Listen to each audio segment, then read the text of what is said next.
Hello students, कैसे हैं सब बेटा।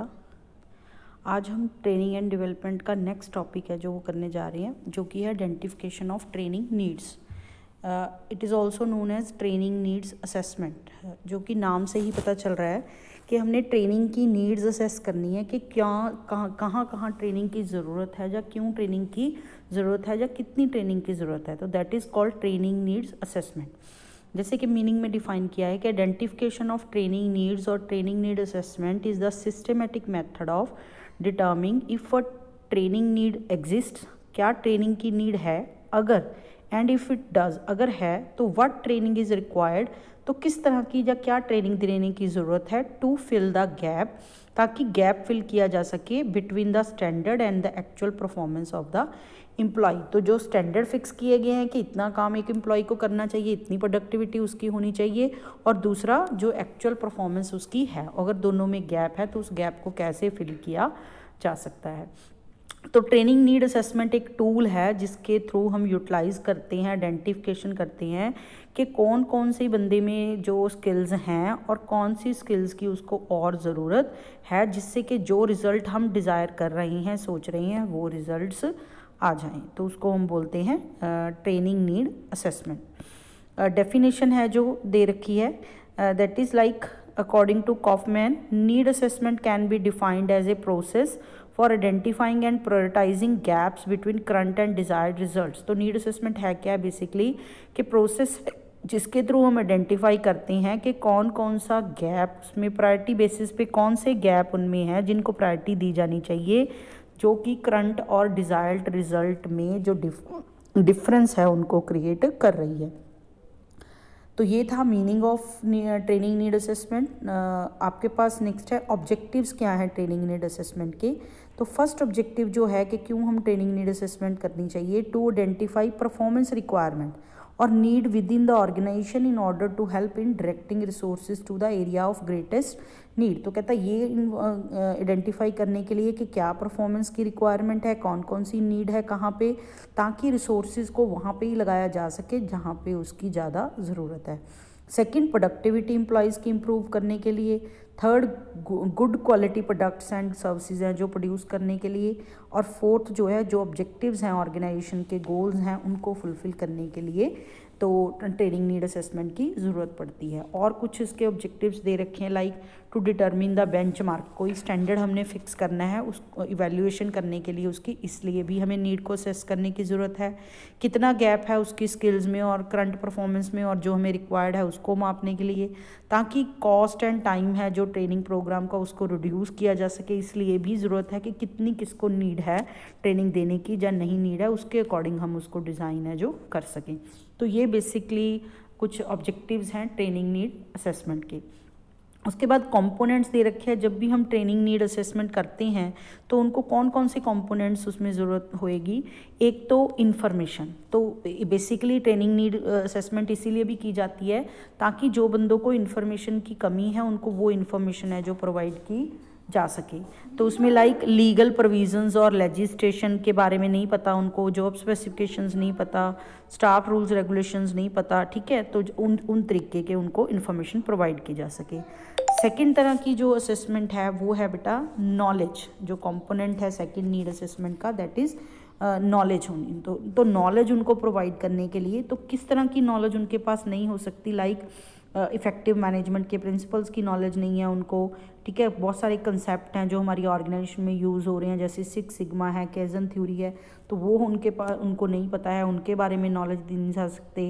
ह्यूमन बिहेवियर, जो चेंजिंग ह्यूमन बिहेवियर है उसके बारे में कुछ नॉलेज प्रोवाइड करने के लिए, लीडरशिप थ्योरीज उनको के बारे में नॉलेज प्रोवाइड करने के लिए, कन्फ्लिक्ट को कैसे सॉल्व किया जा सकता है उसकी मैनेजमेंट के बारे में। तो ये बेसिकली डिफरेंट तरह की नॉलेज प्रोवाइड करने के लिए भी ट्रेनिंग एंड असेसमेंट की जाती है।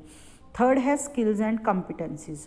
और तीसरी चीज़ जो आती है कि वो उनके, तो पहले हम देखेंगे उनको इन्फॉर्मेशन की लैक है, कमी है कि नहीं। दूसरा हम देखेंगे क्या उनको नॉलेज की कमी है, किन किन चीज़ों में। थर्ड हम देख रहे हैं कि उनकी स्किल्स और कॉम्पिटेंसीज कितनी कम है, और उन स्किल्स एंड कॉम्पिटेंसीज के बारे में कि एक्चुअल परफॉर्मेंस और जो उनसे जो स्टैंडर्ड मांगी जा रही है उसमें कितना गैप है। फोर्थ है एटीट्यूड एंड वैल्यूज़ की अगर उसमें उनमें कमी है तो उनको इंक्लूड करने के लिए हमें क्या ट्रेनिंग है जो हम प्रोवाइड कर सकते हैं। तो ये बेसिकली 4 कंपोनेंट्स हैं जिनके बेसिस पे हम असेस करते हैं ट्रेनिंग की नीड्स के इन्फॉर्मेशन में कमी, नॉलेज में कमी, सेकंड स्किल्स एंड परफॉर्मेंस में कमी, एंड फोर्थ उसके एटीट्यूड एंड वैल्यू सिस्टम में अगर कमी है तो उनको हम असेस करेंगे, फिर उसके अकॉर्डिंग उनमें ये चीज़ें इंक्लूड करने की कोशिश करेंगे। तो ये थे कुछ components of training need assessment. इसके बाद बेटा टॉपिक है कौन कौन से पार्टिसिपेंट हैं जो ट्रेनिंग नीड असेसमेंट जब की जाती है, कौन कौन से पार्टिसिपेंट्स हैं जो पार्टिसिपेट करते हैं। ये बार बार रिपीटेडली वही आ रहा है हमारा कि टॉप लेवल इन्वॉल्व है, मिडल लेवल मैनेजमेंट इन्वॉल्व है, तो उसी को आपने लिखना है। जैसे लाइक इसमें दिया है upper level managers include directors हैं, चीफ एग्जीक्यूटिव ऑफिसर हैं, वाइस प्रेसिडेंट है, प्रेसिडेंट है, तो वो सारे अपर लेवल पे जो काम कर रही हैं वो सारे ट्रेनिंग नीड असेसमेंट में इंटरेस्टेड है और उसमें इन्वॉल्व हैं, क्योंकि वो चाहते हैं कि फिर ही हम ट्रेनिंग है जो सेंक्शन करें उसके लिए बजट पास करें कि कितना पैसा, कितनी क्या स्ट्रेटजीज हम ट्रेनिंग के लिए यूज़ करेंगे। पहले असेस किया जाए कि ट्रेनिंग की क्या रिक्वायरमेंट है या कितनी रिक्वायरमेंट है। तो अपर लेवल है जो वो इन्वॉल्व है, सेकंड जो है मिडिल लेवल जो है वो इन्वॉल्व है, वो बिकॉज क्योंकि ट्रेनिंग जो है एक्चुअली जो गोल्स मिलने हैं, स्टैंडर्ड्स फिक्स किए जाने हैं वो मिडिल लेवल के लिए हैं।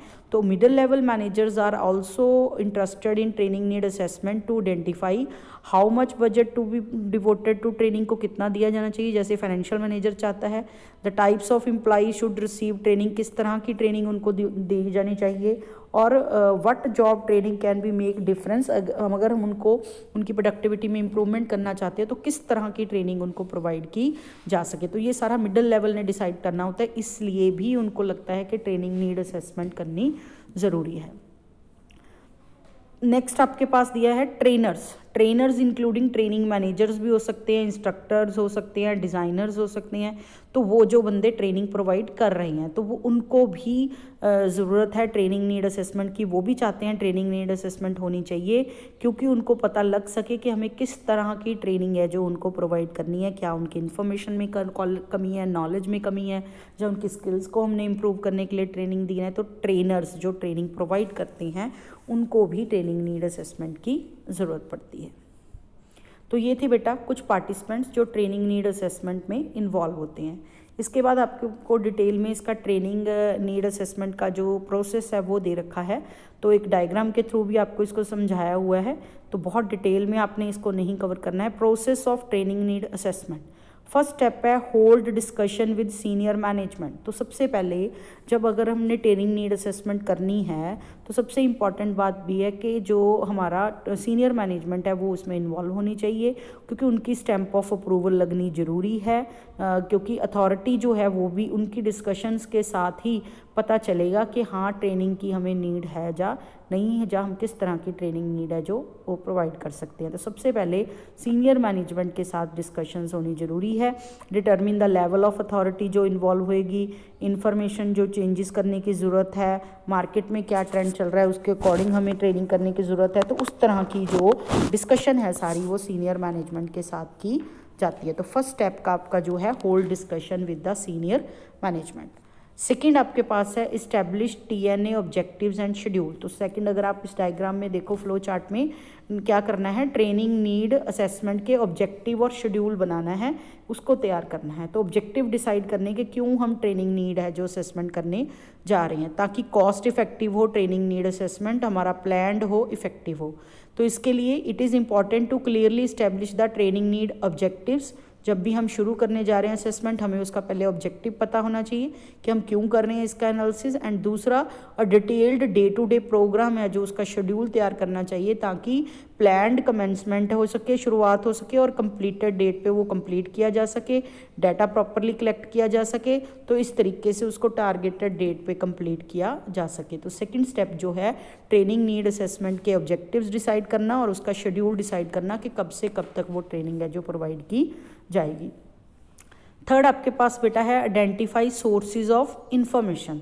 तो कौन कौन से सोर्सेज हैं जो इन्फॉर्मेशन होंगे उसको हमने फाइंड आउट करना है, क्योंकि जब हमने ट्रेनिंग नीड असेसमेंट देखनी है तो किन चीज़ों से हम डाटा है जो कलेक्ट करेंगे, इन्फॉर्मेशन उनके बारे में कलेक्ट करेंगे। तो ऑब्वियसली सोर्सेज क्या हो सकते हैं, ऑब्जर्वेशन से करेंगे, इंटरव्यूज़ ले सकते हैं उनकी जो हुई थी उनसे पता चलेगा, उनके साथ डिस्कशन करके कोई सर्वे करवा सकते हैं। तो इन तरीके से जहाँ उनकी बैकग्राउंड हमने कोई डाटा इकट्ठा किया है उसके बारे में, जब वो पहले कहीं जॉब करता था वहाँ से हम रेफरेंस लिया है वहाँ से, तो हमें उससे उन सोर्सेज से जो है हम नीड असेसमेंट के लिए इंफॉर्मेशन कलेक्ट कर सकते हैं। नेक्स्ट स्टेप है इस्टेब्लिश डाटा कलेक्शन मेथड्स। तो हमने आइडेंटिफाई किया कि कौन कौन से सोर्सेज होंगे इन्फॉर्मेशन के। अब किन किन मेथड से हमने सोर्सेज चूज़ कर लिए कि ऑब्जर्वेशन से करना है, इंटरव्यू से करना है, सर्वे से करना है। अब वो डाटा सर्वे से अगर करना है तो किस मेथड से कलेक्ट करना है वो हमने डिसाइड करने हैं। Having identify all the information sources हमने देख लिए हैं कि कौन कौन कहाँ से लेना है हमने डाटा, पर वहाँ पे कौन से मेथड्स यूज़ करके हमने डाटा लेना है, कौन सा मेथड हमें सुटेबल है, कौन सा हमें कन्वीनियंट पड़ता है, किसका हमें कॉस्ट कम पड़ती है। तो उन सभी चीज़ों को ध्यान में रखते हुए डाटा कलेक्शन के मेथड है जो डिसाइड करनी है। नेक्स्ट स्टेप जो आएगा, जब हमने डिसाइड कर लिया किन मेथड से डाटा कलेक्ट करना है, that is collect the information. Sufficient time है जो उसके लिए अलाउ करना चाहिए कि सफिशेंट टाइम में प्लान्ड जो इन्फॉर्मेशन है वो इकट्ठी की जा सके, डाटा इकट्ठा किया जा सके, स्टैटिकल रिकॉर्ड्स हैं जो वो इकट्ठे किए जा सके। तो नेक्स्ट स्टेप है कलेक्ट द इन्फॉर्मेशन। नेक्स्ट, जब भी हम कोई डाटा इन्फॉर्मेशन कलेक्ट करते हैं तो हम हमेशा उसका क्या करते हैं, एनालाइज करते हैं उस डाटा को। तो उस डाटा का जो है विश्लेषण किया जाता है ताकि उसमें से जिस मकसद के लिए हमने वो जो डाटा कलेक्ट किया है तो उसको एनालाइज करके उसमें से निकाला जा सके जिसके लिए हमने मकसद के लिए डाटा कलेक्ट किया है। तो analyse the data and identify training needs. तो ये क्रिटिकल फेस है जहाँ पे हमने जो स्टैटिकल डाटा इन्फॉर्मेशन इकट्ठी की है उसको प्रॉब्लम सॉल्विंग टेक्निक्स लगा के उसमें से जो है आइडेंटिफाई करना कि ट्रेनिंग की बेसिकली नीड्स है क्या। उसमें से क्या पता चलेगा, there are no facts to support the highlighted need है। अगर उसके लिए कोई ट्रेनिंग के लिए कोई हाईलाइटेड नीड के लिए वो नहीं है तो लैक ऑफ ट्रेनिंग है। Second, there is no evidence जो which states the anticipated improvement की ज़रूरत है नॉलेज स्किल्स में, उसका कोई एविडेंस नहीं है। No consideration has given to. तो ये कहता है कि कई बार ये कुछ कमियां हैं जो रह जाती हैं डाटा में जिसके कारण एनालिसिस करने के बाद भी आइडेंटिफाई नहीं हो पाता। तो हमें पहले से ही जो प्रोफेशनल बंदे हैं उनको लगाना चाहिए, जिनके पास कोई नॉलेज स्किल्स हैं उनको लगाना चाहिए ताकि जो डाटा इकट्ठा किया है उसको प्रॉपरली एनालाइज किया जा सके। तो एनालाइज करना, विश्लेषण करना, उसमें से आइडेंटिफाई करना ट्रेनिंग की नीड्स उस डाटा में से। नेक्स्ट है डेवलप ट्रेनिंग ऑब्जेक्टिव्स। हमने अब आइडेंटिफाई कर लिया कि ट्रेनिंग की नीड्स हैं, तो उसके बाद नेक्स्ट स्टेप क्या है, डेवलप करना ट्रेनिंग के ऑब्जेक्टिव्स कि हम ट्रेनिंग क्यों देना चाहते हैं। There are those who would disagree with developing the training objective at this stage. However, जब प्रायर जो डिस्कशंस हो रही हैं उससे पहले ही एनालिसिस के बाद साथ के साथ ऑब्जेक्टिव्स हैं जो ट्रेनिंग के डिसाइड होने चाहिए। क्यों? Clear objectives help to establish a clear understanding में हेल्प करेंगे। Second, training objective indicate the desired results, जो हमें चाहिए वो हमें पता चलेंगे अगर हम पहले से ऑब्जेक्टिव फिक्स करेंगे। Third, management will be more receptive to training needs. अगर हमें उनको पहले से उनका एंड प्रोडक्ट पता चलेगा कि क्या चेंजेस आएंगी, क्या ऑब्जेक्टिव है हमारे ट्रेनिंग के, तो मैनेजमेंट जो है जल्दी जल्दी उसको एक्सेप्ट कर लेगी कि ट्रेनिंग दी जानी चाहिए। तो ये है डेवलप ट्रेनिंग ऑब्जेक्टिव्स। इसके लिए भी ट्रेनिंग ऑब्जेक्टिव पता होना चाहिए ताकि जॉब परफॉर्मेंस स्किल्स में क्या इंप्रूवमेंट आएगी अगर हम ट्रेनिंग प्रोवाइड करेंगे।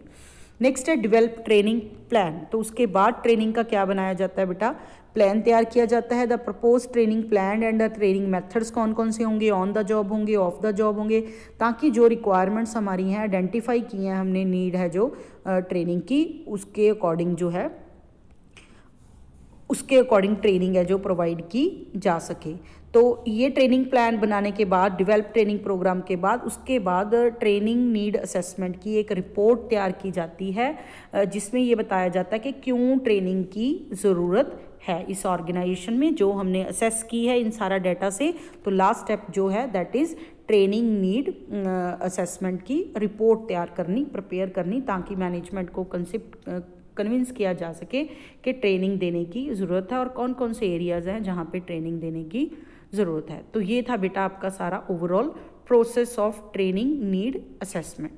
तो बेटा ध्यान से वीडियोस को देखें, कोई डाउट है तो आप मुझसे क्लियर कर सकते हैं जब जब भी आप चाहें। तो मिलते हैं बेटा नेक्स्ट वीडियो में।